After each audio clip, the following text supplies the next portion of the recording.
Assalamualaikum warahmatullahi wabarakatuh. Kami dari kelompok 6 akan menjelaskan lembaga pendukung pengembangan bank syariah yang terdiri dari anggota saya sendiri, Salsa Hardila, Syahwadina, Arjun Tuti Arifaini, yang akan dijelaskan oleh Syahwadina.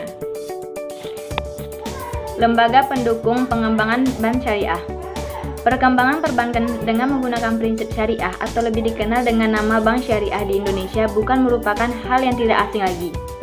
Mulai awal tahun 1990 telah terrealisasi ide tentang adanya bank Islam di Indonesia, yang merupakan bentuk penolakan terhadap sistem riba. Riba adalah pengambilan tambahan yang harus dibayarkan baik dalam transaksi jual beli maupun pinjam meminjam yang bertentangan dengan prinsip syariah. Dewasa ini perkembangan bank syariah melaju dengan pesat di Indonesia. Hal ini ditandai dengan dikeluarkan Undang-Undang Nomor 7 Tahun 1992 tentang perbankan sebagai landasan hukum yang menjadi dasar perkembangan perbankan syariah nasional. Kemudian, pada tahun 1998, pemerintah dan DPR melakukan penyempurnaan undang-undang perbankan tersebut menjadi Undang-Undang Nomor 10 Tahun 1998 tentang perbankan mengenai perbankan syariah dengan lebih jelas. Lembaga keuangan syariah atau yang disebut dengan LKS sepanjang tahun senantiasa menunjukkan kinerja yang cukup besar dari aspek kuantitas, kontribusi dalam penyerapan tenaga kerja hingga dalam pendapatan domestik bruto, sehingga strategi pemberdayaan masyarakat melalui perkembangan keswadayaan dan kelembagaan sosial ekonomi yang dapat menjangkau dan melayani lebih banyak unit usaha masyarakat.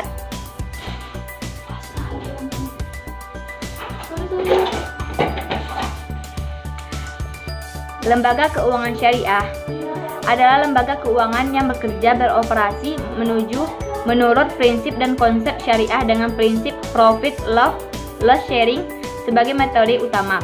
Dalam struktur LKS dikelompokkan menjadi Bank Umum Syariah, BPR Syariah, dan Baitul Mal wa Tamwil. Ketiga lembaga ini mempunyai produk dan pangsa pasar yang berbeda, namun dari segi prinsip dan instrumen yang digunakannya, ketiga LKS tersebut tidak mempunyai perbedaan yang cukup mendasar, hanya pada skup wilayah operasionalnya saja. Bagi lembaga keuangan konvensional, pada saat pengambilan dan pembagian keuntungan yang diberikan oleh lembaga keuangan syariah menggunakan bagi hasil, besarnya rasio bagi hasil didasarkan pada jumlah keuntungan proyek yang dijalankan. Jika usaha merugi, maka kerugian akan ditanggung bersama oleh kedua belah pihak. Adapun pada sistem bunga, besarnya presentase didasarkan pada jumlah modal yang dipinjamkan dan pembayaran bunga ditetap seperti yang dijanjikan oleh pihak nasabah untung atau rugi. Oleh karena itu, LKS merupakan lembaga keuangan yang beroperasi berdasarkan syariah dan menjauhkan dari masalah riba sebagai firman Allah yang berbunyi, yang artinya orang-orang yang memakan riba tidak dapat berdiri, melainkan seperti berdirinya orang yang kemasukan karena gila. Yang demikian itu karena mereka berkata bahwa jual beli itu sama dengan riba. Padahal Allah telah menghalalkan jual beli dan mengharamkan riba. Barang siapa mendapatkan peringatan dari Tuhannya, lalu dia berhenti, maka apa yang telah diperolehnya dahulu menjadi miliknya dan urusannya. Dalam kegiatan penyaluran dana LKS, melakukan investasi dan pembiayaan disebut investasi karena prinsip yang digunakan adalah prinsip penanaman dana atau penyertaan.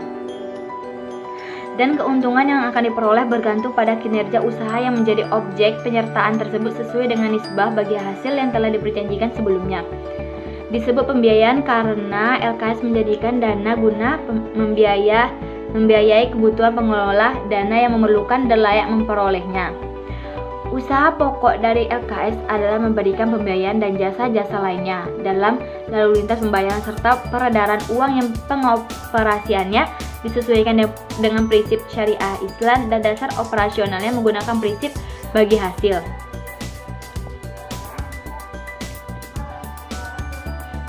Baiklah, selanjutnya yang akan dilanjutkan oleh Salsa Hardila.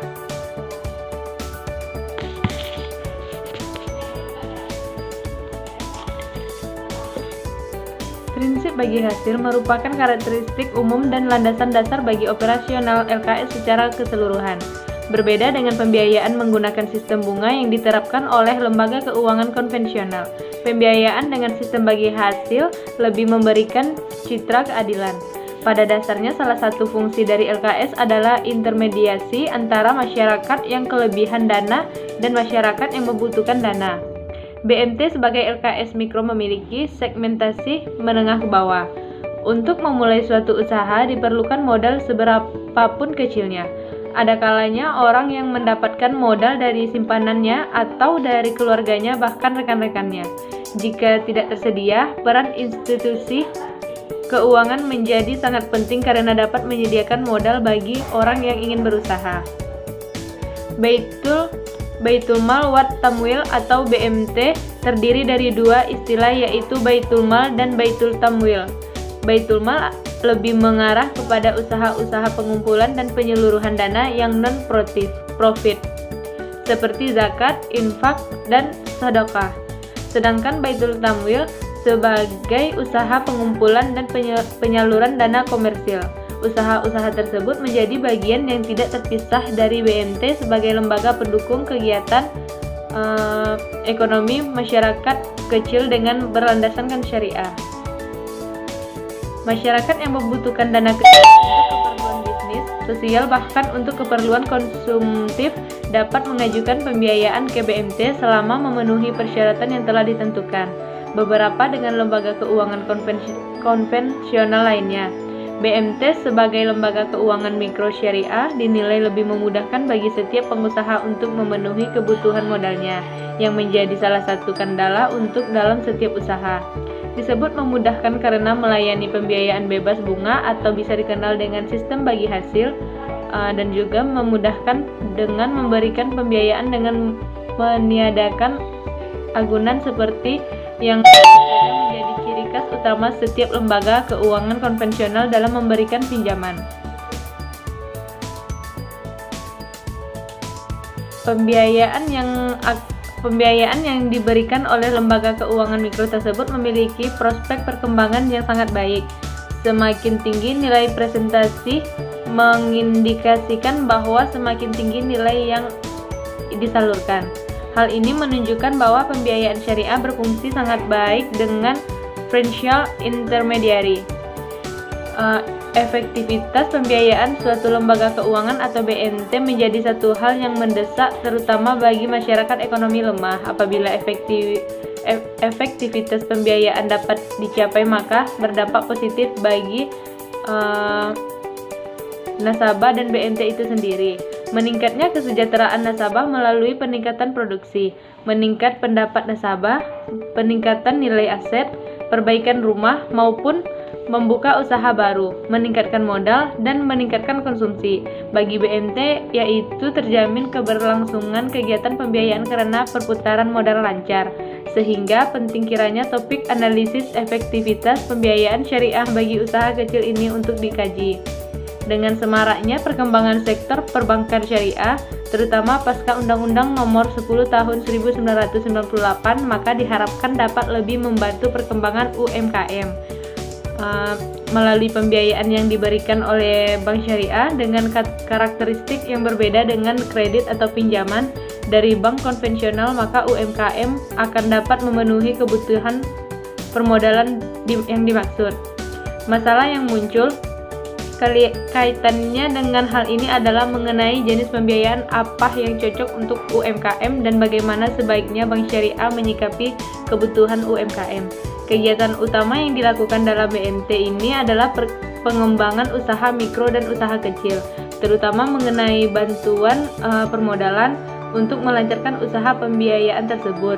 BMT berupaya menghimpun dana sebanyak-banyak yang berasal dari masyarakat lokal di sekitarnya.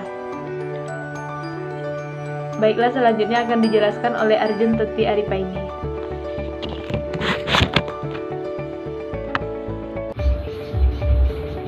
Sekitarnya sebagai lembaga keuangan syariah, BMT harus berpegang teguh pada prinsip-prinsip syariah. melakukan jenis kegiatan yaitu Baitul Ma'al dan Baitul Tanwil. Sebagai Baitul Ma'al, BMT menerima titipan ijazah, titipan zakat, infak dan sedekah, serta menyalurkan tasarruf sebagai peraturan dan amanahnya. Sedangkan Baitul Tanwil, BMT mengembangkan usaha produktif dan investasi